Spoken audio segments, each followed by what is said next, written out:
Hello viewers, কেমন আছেন?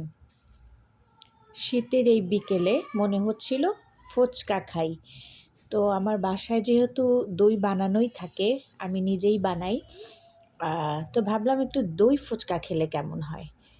তো ফুচকার মধ্যে যে মশলাটা বানানোই থাকে এগুলো তো সব রেডিমেডই পাওয়া যায়।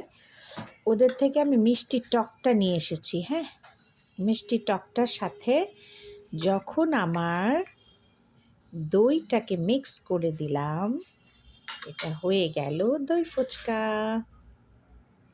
কে কে খাবেন আসেন, খুব মজা হয় ওদের মিষ্টি টক দিয়ে ফুচকাটা। হুম,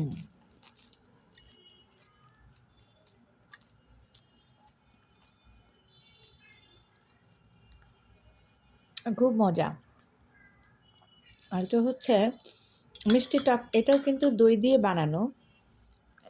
আর টমেটোর সস টস দিয়ে ওরা মিষ্টি টক বানায় একটা আইটেম, আর একটা আইটেম করে ঝাল টক আর কি। আহ, তো আমি ওরা হাজব্যান্ড ওয়াইফ দুজন মিলে দোকানটা চালায়।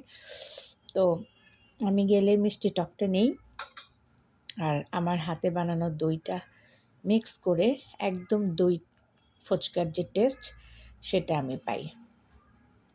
সবাইকে দই ফুচকার দাওয়াত রইল।